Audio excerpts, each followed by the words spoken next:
Hey, Sean, so obviously a lot of people have talked about the change in the offense in the last month and a half since since Oscar left. Explain what that means for you and just exactly how it's different now. For me personally, having Derek in there, obviously not having Oscar in the paint as well, gives Derek a lot more freedom, a lot more room to maneuver and do some things in there, which is good for us because when we throw it in there, especially now, probably more than ever, they're starting to double Derek from the weak side or from the baseline, so wherever it may be, and giving Derek more room to work in there, allowing double teams to happen, and then him finding open shooters on the outside is really working for us, I think. And then on top of that, playing 4-around-1 that gives the guards, again, not having two bigs in there gives a little more room to penetrate and drive and kick and do some things like that. Michael Sussman. Sean, you scored 24 in the last matchup against Kansas. What do you remember from that game that you could maybe use as you try to attack them this time around? Just the way I shot it, confidence, the approach that I kind of went into not only that game, but I think the games more recently here too. Just not thinking, I scored 24 in that game, but I mean, it's obviously nice, but it's in the past. It's, got to play present and hopefully go out there and do something like that again. Is Justin Jackson. Hey, Sean, kind of the flip side of that, Kansas as a team, obviously the first game hit a lot of threes against you guys. What can they take from that game and into this game? And, obviously they haven't shot the ball like that since. So, that 16 number, was that just an anomaly or, what do you guys take, from that?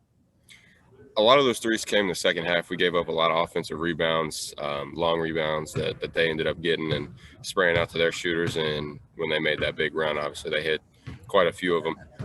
So they're watching film, of course. I'm sure they're saying, they don't box out well, certain things like that. What we're working on, of course, is, boxing out, getting loose balls, rebounds like that, to kind of eliminate some of those second chance points.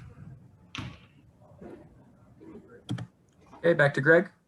Sean, a lot of people have talked about you guys' defensive struggles, and not just you, but as a team. How much better can you get? I mean, are you sort of what you are right now? There's a lot of room for improvement. It's February. This is kind of when things should be thriving and moving in the right direction. But in practice, we're working on it every day, trying to make some tweaks and adjustments on the defensive end. We're giving up a lot of points. I think we're making the right rotations. We're maybe just a step or two behind or step slow. All of us included, myself included in that too. But we're working on it. We're trying to adjust and make the right decisions. Next is Kevin Kinder.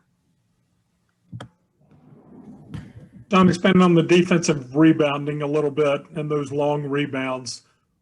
When you're boxing out, is it just become a man-to-man thing? Or if you're in something like point drop where you're rotating a little bit, is it more area responsibility? What do you have to do when those balls do come off the rim and come off deep? Yeah, depends on, what kind of defense we're in, whether it be man-to-man, point drop, things like that. Regardless of what it is, they have 5, we have 5. Everybody's got to find a man and box out. Obviously man-to-man, you have obviously guarding one specific guy, but whether we're playing zone or point drop or whatever it may be, there's 5 out there just like we have 5. Everybody's got to find one. So. Back to Justin, go ahead. Sean, you're obviously in the middle of your college career, but growing up, I'm assuming you were a fan of the game as well. This year, obviously, for so many reasons, it is different from any others, but I think it's kind of interesting. If you guys beat Kansas tomorrow, they're probably going to fall out of the top 25. Duke's not in there. Kentucky's not in there. Michigan State, North Carolina. What does that say about the game today? And is it interesting at all? Very. I had a family member of mine text me about a week ago and said, "Did you ever expect that Kentucky, would be struggling the way that they are, and not in the top 25, things like that?" And me growing up, being a Kentucky fan, and being from Kentucky, they were always top 5, top 10. Notoriously really good team. So yeah, it's a different time. I mean, especially with, I think obviously what's going on is affecting everybody. But it is what everybody's trying to adjust and figure out how to make things work and how to win ball games. But yeah, it's definitely different. If we could get this win and knock them out of the top 25, that'd be great for us. Greg. So Sean, sort of following up on that, obviously you got a year of college under your belt. So the COVID times you could sort of, I'm thinking just roll through it, but teams that rely on younger players and didn't get the summer to really work with them like they normally do because of the pandemic, could that be a reason that those blue bloods who are one and done teams often are struggling? Yeah, I would say so. The time that you get in the summer is huge for skill development. I mean, you only get a certain amount of hours on the floor with coaches and things like that. So the actual, trying to set plays and do things like that, it's good to get that head start. But I think that summer is more so about, player development, skill development, and things like that. And that time that was taken away from, players that you were referring to, I think it eventually affects the overall team. So